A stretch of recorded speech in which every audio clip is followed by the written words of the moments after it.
Dear brothers and sisters, we always begin with an abundant praise and gratitude towards our beloved Creator who gave us life and has blessed us in this life with countless favors and blessings. We are soaking those up every day in a fashion that most of the world does not have.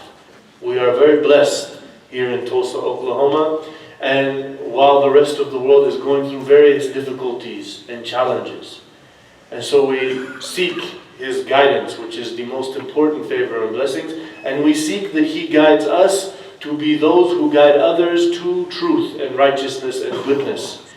And we declare and bear witness that there is no deity other than God alone, and Muhammad was His final messenger He sent to mankind to complete His covenant He started with Abraham and to finalize the message that He is sending to mankind. It appears as though the world is in crash and burn mode. There's all these crises and calamities and difficulties facing mankind, and unfortunately, for all of these crises and difficulties, it seems that the focus is on the threat of Muslim terrorists. This is the media and the world view, and we as Muslims need to be working harder to refute such claim of representative reality, because that's basically what's happening. They are relating Muslims and their belief in the Quran and the Sunnah and the life of the Prophet ﷺ and the fact that there is terrorism and bloodshed happening. The fact is that there are Muslims who are using the Quran and the Sunnah to justify terrorism and bloodshed. Let me just give you a number that will help you with many people. If you have 1.5 billion, which that's a modest representation of the number, some said now 1.7 billion, right? There are 1.5 billion Muslims. Almost 1 in every 4 people on the earth is a Muslim.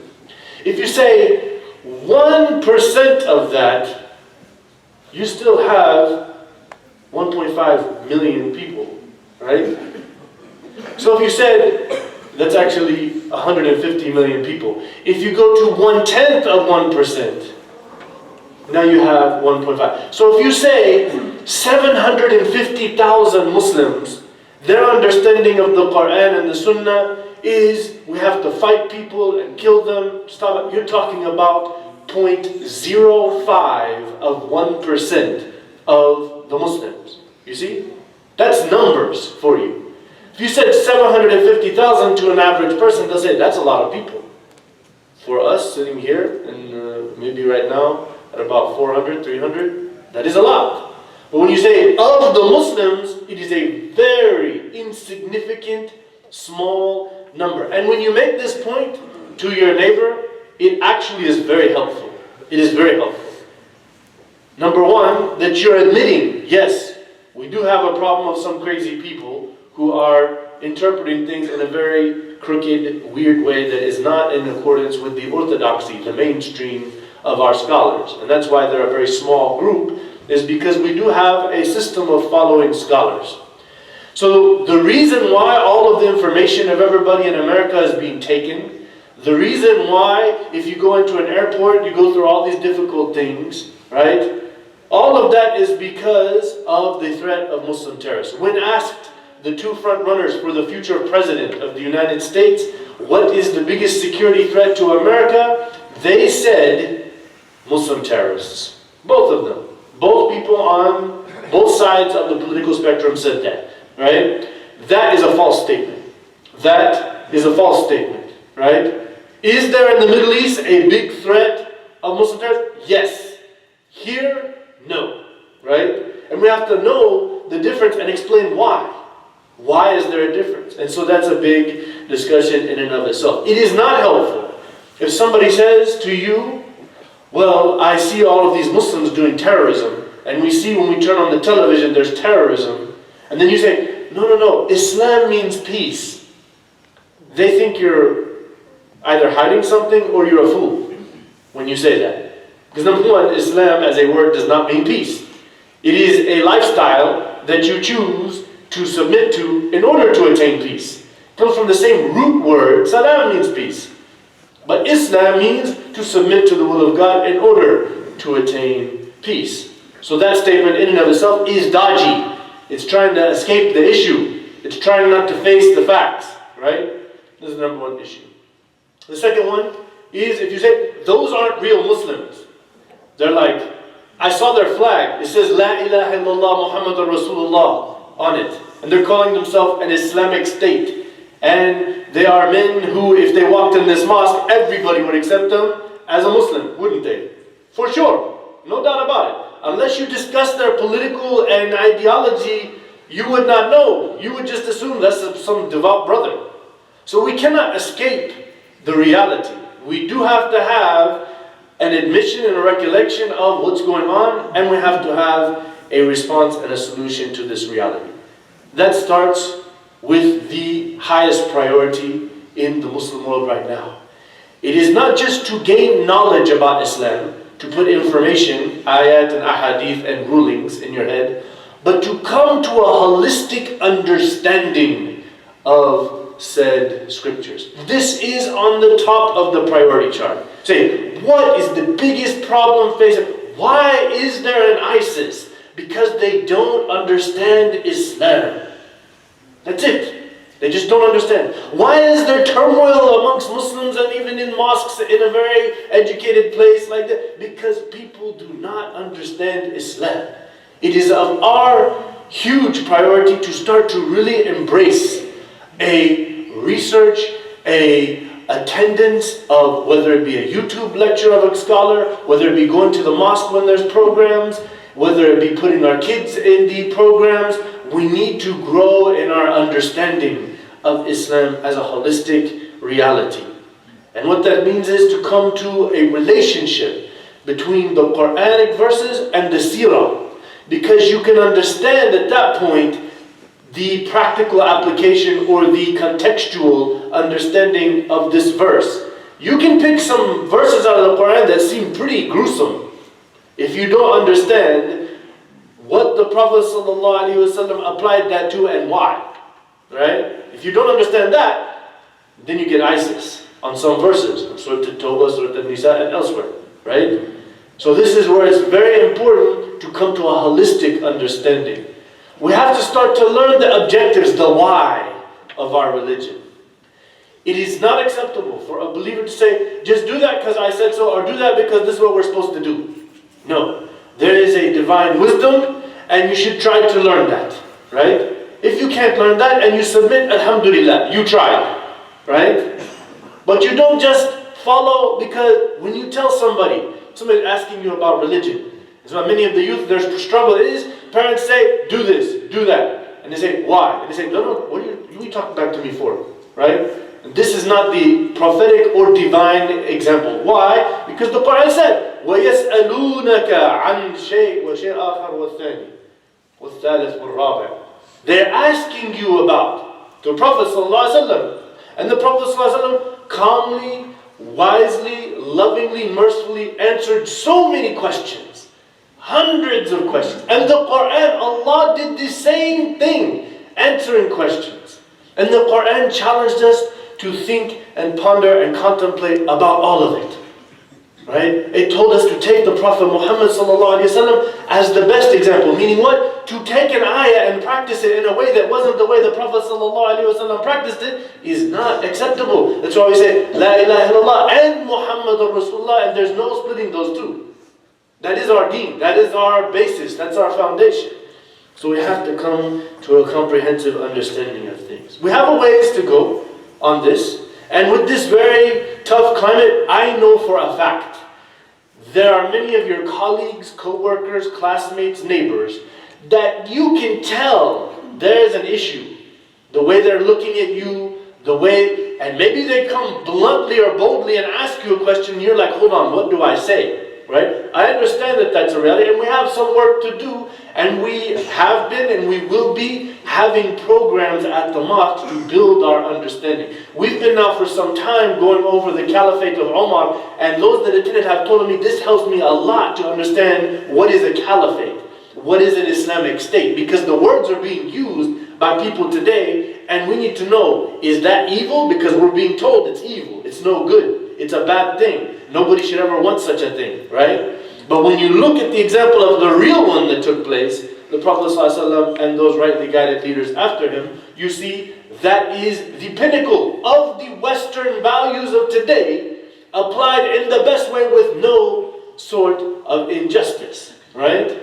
If you look at it, if you look at the roots of all of our values here, took out God and they said, we like those Islamic concepts of ruling people, right? This is a fact. But you have to learn it. You have to grow. A lot of people just don't come because, oh, what's that have to do with our life today? It has a lot to do with our life today. It will never be that the Prophet ﷺ's life and his companion's life will be somehow irrelevant to our life today. It may be that some preachers or some teachers, they just throw things out there. Maybe sometimes they have an issue because they're trying to translate in their mind, different preachers. You might feel, I don't know what's the point for this. But I can guarantee you, we're going to do everything we can here to make sure you understand that reality of the prophetic legacy. How does that affect me today? That reality of the leadership of Abu Bakr and Umar and Ali and Abdullah and Mas'ud and Uthman and all of the rest of them.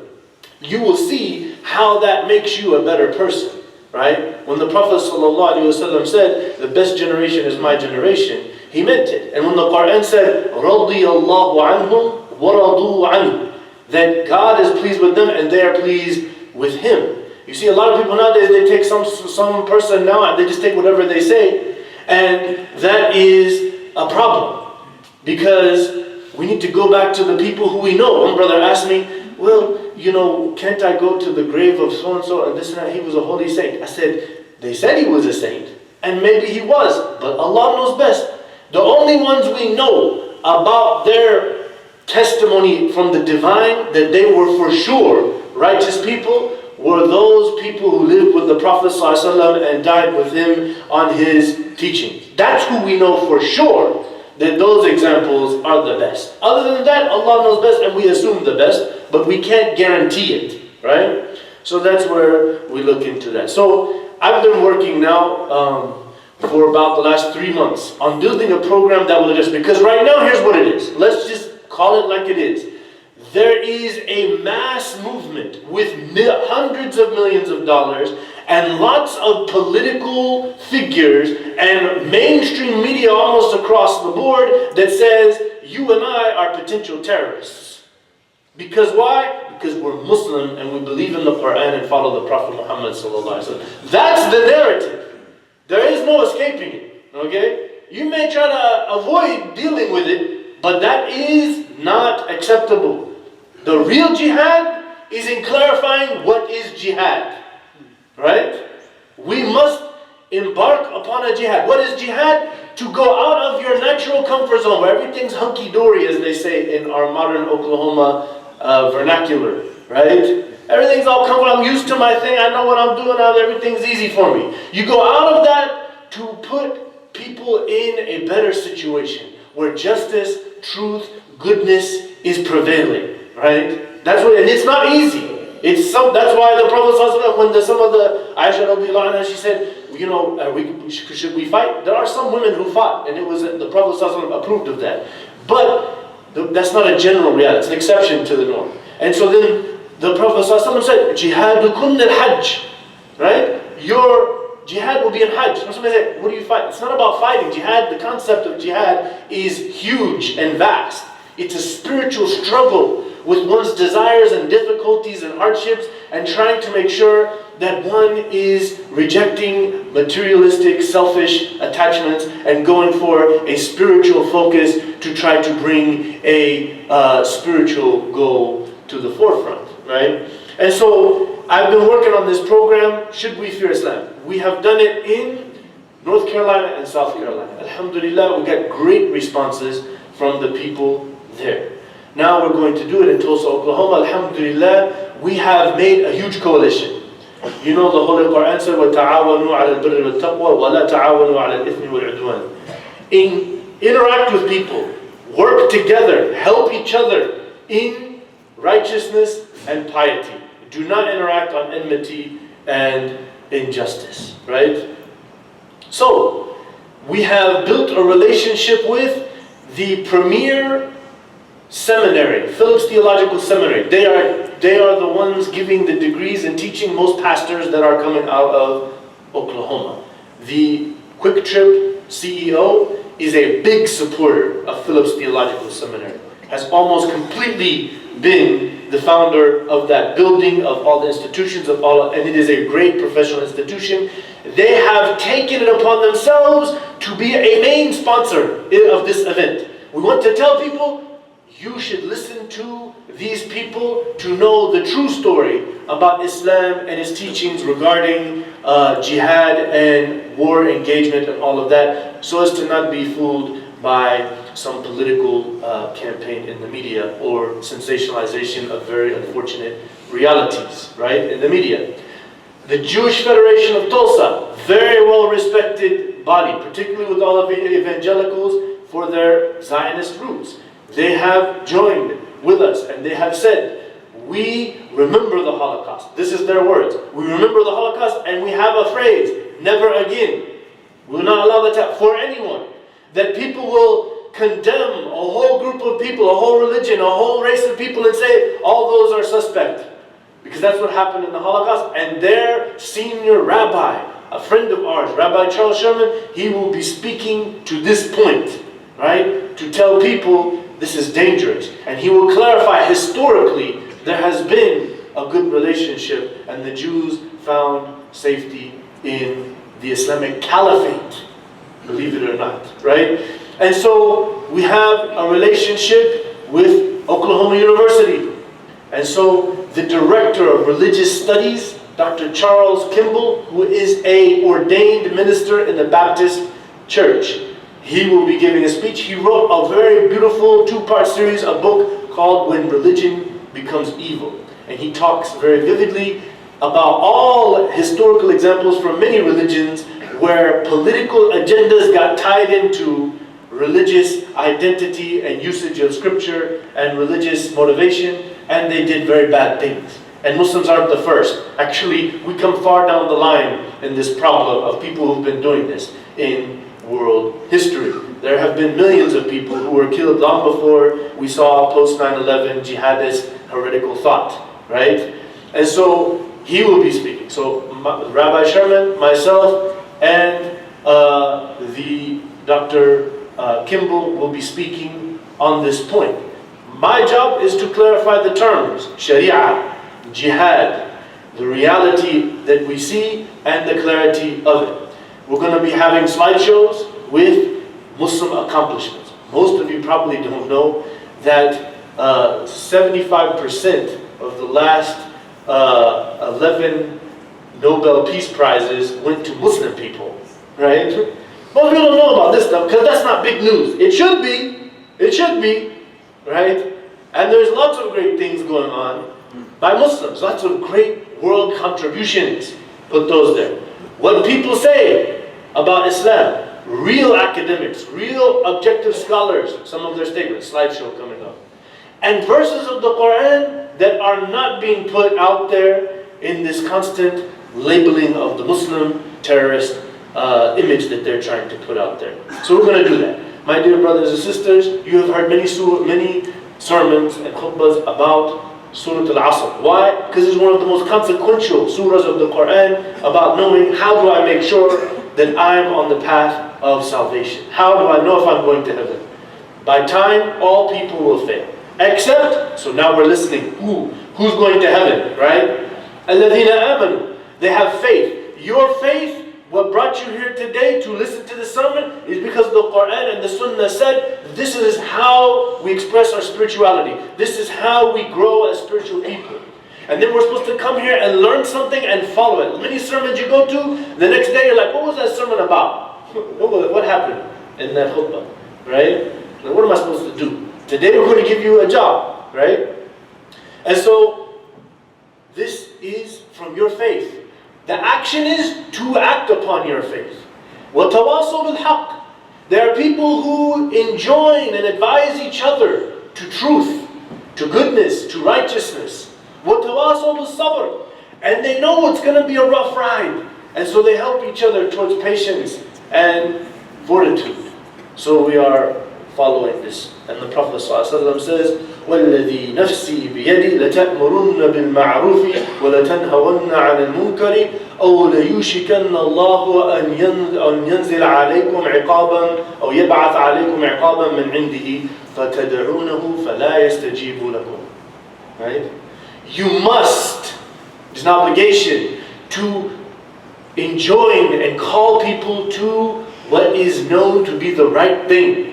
And you must prohibit people from what is the wrong thing. If you do not do this, then Allah will cause a severe punishment on you. You'll start praying, Ya Allah, as we see across the world in Ramadan and elsewhere, and you will not be answered. You see where the problem is. We're just keeping to ourselves. I just keep myself. Alhamdulillah, I live in America now. I'm comfortable. Can't be like that. We can't. You've got to be proactive. Right now I realize, as far as maybe the repertoire of the capacity to have a sophisticated conversation, might be tough. So we have a program. All you simply have to do is have a heartfelt, genuine connection with them.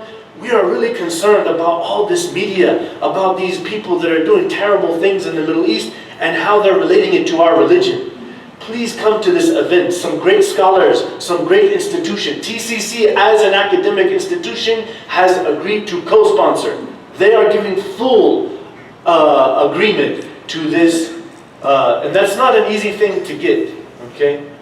So we ask you to be patient and be the one that helps us in this cause.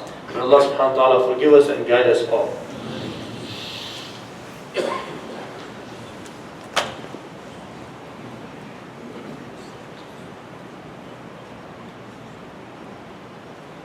بسم الله والحمد لله والصلاة والسلام على رسول الله وعلى آله وصحبه أجمعين.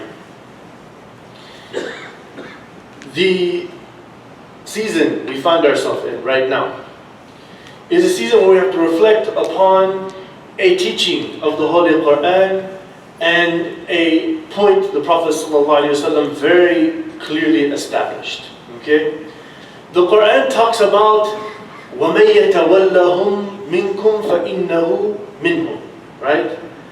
If you give your allegiance to someone who's not Muslim, and you look up to them, and you imitate them, and you follow them, and they call it, in English they say, you take them as your idol, right?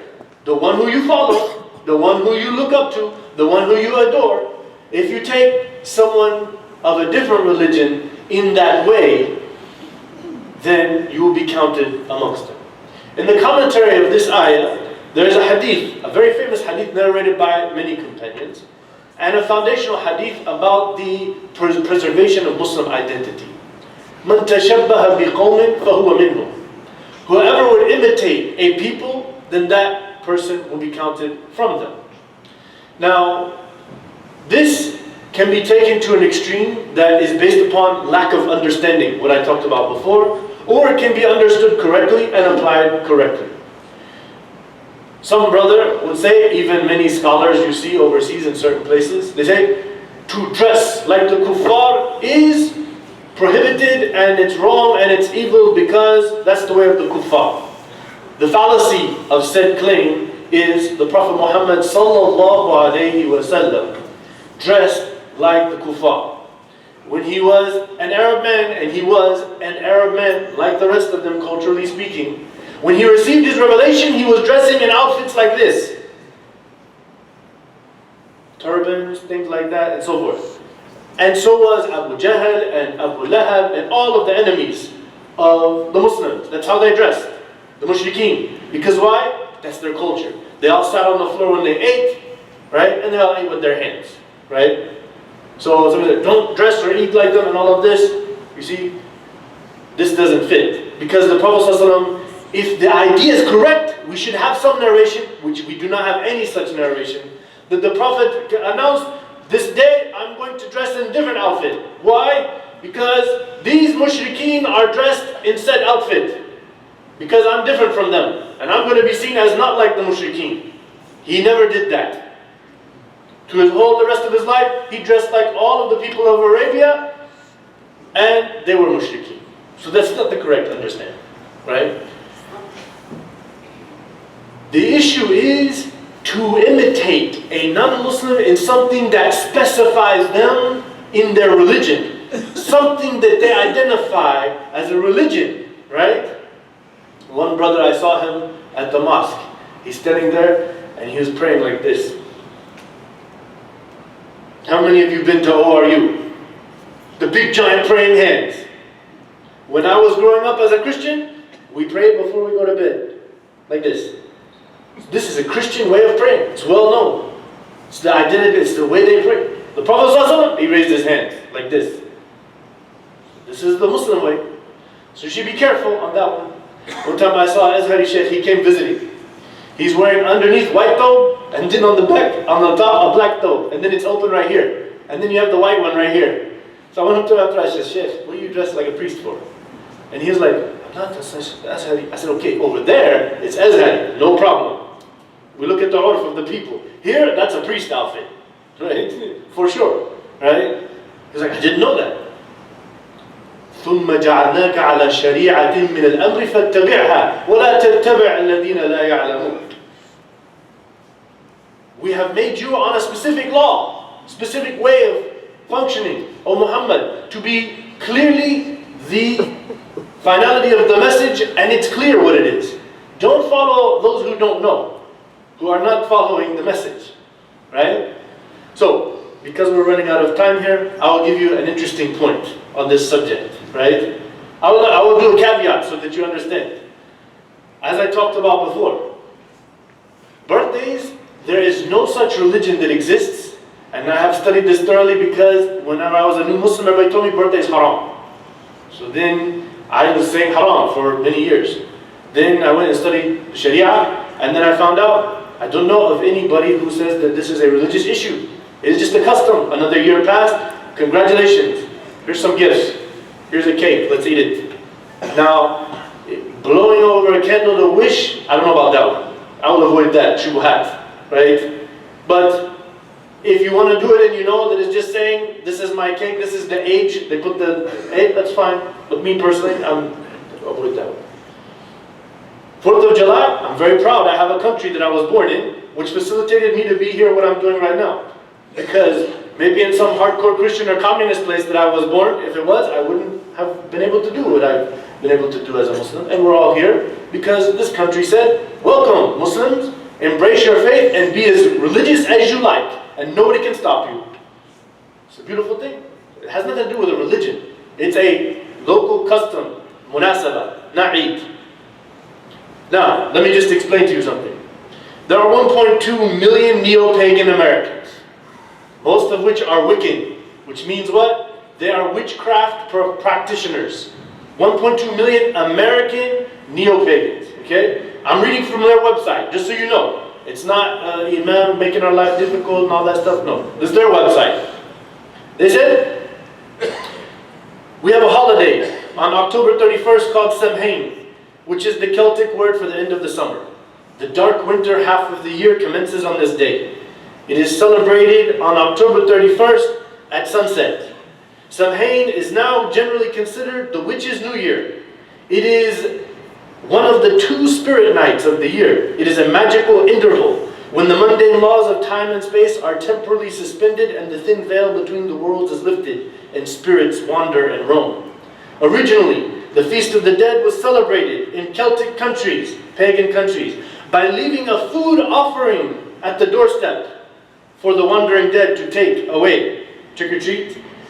Turnips and pumpkins were hollowed out and carved like protective spirits, for this was a night of magic and chaos. People dressed like white ghosts in white garments, or they wore disguises made of straw, or dressed as people of the opposite gender in order to fool the evil spirits. Divination with apples, bobbing for apples, was very common. The colors of our holy sacred Samhain are black, orange, white, silver, and gold. This is the neo-pagan website called Wiccan.com. Witchcraft. That's their website, their holiday. So, whoever would imitate the people is considered from them. And we should avoid being anything like mushrikeen. Right? وَمَا أَنَا مِنَ الْمُشْرِكِينَ Right? وَمَا كَانَ مِنَ الْمُشْرِكِينَ. We have nothing to do with this. It's not something that any Muslim who knew. See, before, if you don't know, you just think, see, that's the way they did. What has happened, why many of you have always thought, it's no big deal. It's just a custom. Because capitalism said, man, that pagan holiday, we can make billions of dollars off of that. Let's make it a day where we take all of their traditions and just make them into something really cool, and all the kids will want to do it, and we'll turn it into an American holiday. Right? $1 billion industry. Right? That's what they did. But in fact, it is the sacred holiday, one of two major sacred holidays of the neo-pagan witchcraft practicing group, 1.2 million. Not just a couple, not a small group, actually, a considerable group of Americans. That's their holiday. Right? So for us as Muslims, we should avoid it because of that. It's simply that. Right? So I'm advising all of us to take a different approach. Does that mean now that you can't buy a costume? No. As long as it's a good, we're not gonna, this thing with zombies and Dracula and dead looking people, why would we do that? It's not gonna play you back. It's not, right? If you want to buy Captain America, is good. Inna Allah tayyib, la yakhulu illa tayyib. Captain America, we know, right? Good guy. Fight for the good side. That was against Hitler back then. Now all of our military, we need a Captain America. Nowadays. If you bought a good costume, there's nothing haram for a kid to run around the house. I think half of my kids' pajamas are costumes of some character. No big deal. Imagination, fine. But not on October 31st. And not out. Do you know, it is a statistical fact. Kids are 2 times more likely on October 31st to get ran over. This is a fact, by a car. Okay? When I was young, I wasn't a good kid. I didn't have Islam, so that's my justification. Right, guys? Okay. We used to steal kids' candy and ruin their night. We used to throw toilet paper in the trees. On this night, for specific, on no other night would we really do this. Throw eggs at houses. Many terrible things. All of the doctors in here would confirm filling your face with 5 pounds of sugar, processed sugar, is not good for you. I don't see any good in this day. I don't see it. I don't see any good for it. So, but is it that you could say your kid says, man, Baba, why can't I have some candy? If we are failing on our 2 Eids, that we are not providing a memorable experience that our kids say, man, we have Eid. If they're not saying that, that's our failure. We have failed. If they need Halloween, a pagan holiday, to feel happy about themselves and enjoy themselves, we have a problem. But, say for example, we failed. So we can always, there's always Tawbah, Bab Maftuh. Alhamdulillah. Repentance anytime. Okay, what's your favorite candy, son? I like this one. Let's go. And I'll buy it for you. No problem. You can eat candy, even on October 31st.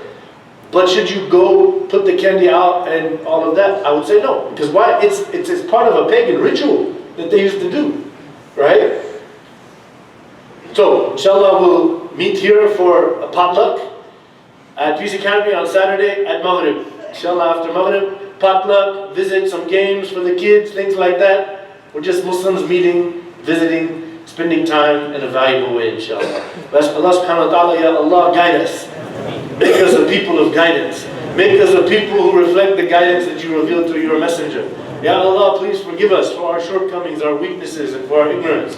Ya Allah, illuminate our hearts with your love and mercy and compassion. Ya Allah, make us closer to your beloved Prophet Muhammad sallallahu alayhi wa sallam and his example. Ya Allah, please make us people who reflect on the Quran and the Sunnah and live the example in the proper way that is pleasing to you. Ya Allah, please make us a people who work for justice, righteousness, struggle and strive for the good of the world around us, to be known and dignified by the works that come from the guidance of your message. Ya Allah, please relieve the Muslim world and the rest of the world of tyranny and oppression and bloodshed. Please help Muslims come out as leaders to stop all of this and to bring peace and comfort to the people. Allahumma aslihna jami'a. Ya Allah, make us all good people who are righteous, who are well established based upon firm grounding in your guidance and your support.